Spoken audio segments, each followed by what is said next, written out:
Hello, and thanks for tuning into our presentation. We are EOLAS, a Scottish-based R&D company that specialises in creating technologies that facilitate ecological research. EOLAS has collaborated with NatureScot and the CivTech Accelerator Programme to conduct research on the remote tracking of red deer via satellite imagery, complementary neural network architectures, and probability adjustment. Traditionally, deer counts are performed via helicopter. This technique yields very accurate numbers, but it's costly and time consuming. Even though it's not the most expensive technique, it is the most polluting. These figures are based upon the amount of CO2 produced per square kilometre of land observed. Unsurprisingly, satellite observation is far better environmentally and is thus the most appealing method. Our research aims to use 30cm imagery gathered from the WorldView 3 satellites. We've also been using 25cm aerial imagery from GIT mapping, as this has proven to be comparable in terms of image quality and feature detection. Archival imagery allows us to circumnavigate poor weather conditions, and in the future, we'll utilise Pleiades Neo and WorldView Legion constellations for our research. To begin with, we choose a small sample area. From this resolution, it's impossible to locate any red deer. We therefore tile the sample region into a series of smaller images. From here, we proceed to manually label as many red deer as we can find. At this point, our dataset is relatively small when compared to other similar projects.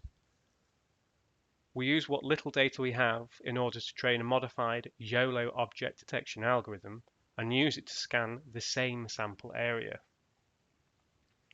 The resulting better than nothing model yields detections present in the training data and others not previously found. These new detections are verified by a human and added to the previous training data. This cycle allows us to semi-automatically grow our training data, allowing us to train more accurate models. And the cycle continues. This process is repeated on other small sample areas until we eventually use the model to infer much larger regions. Resolution will always limit the accuracy of projects such as this. High-resolution images have far more features for a model to generalize from, whereas in our images, the deer are only between 5 and 15 pixels in size. Growing our training data can help mitigate against this. Our in-house augmentation pipeline has been carefully chosen as to not overly modify the features of our targets. We use a combination of rotational, translational, and PCA color augmentation to supplement our original images. We then utilize UNet in order to obtain more information about the landscape we are studying.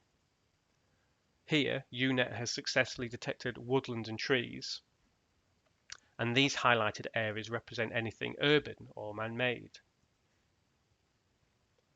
Referring back to our previous example, we see that the model has classified a high number of potential deer. We first add our segmentation layer. More data allows us to determine detection validity. Objects found in low moorland are more likely to be deer than those found in urban areas or water. This third layer was created using Landsat thermal band data and represents temperature fluctuations over the area. Finally, a QGIS hillshade layer adapted from a digital elevation model is added to represent wind speed.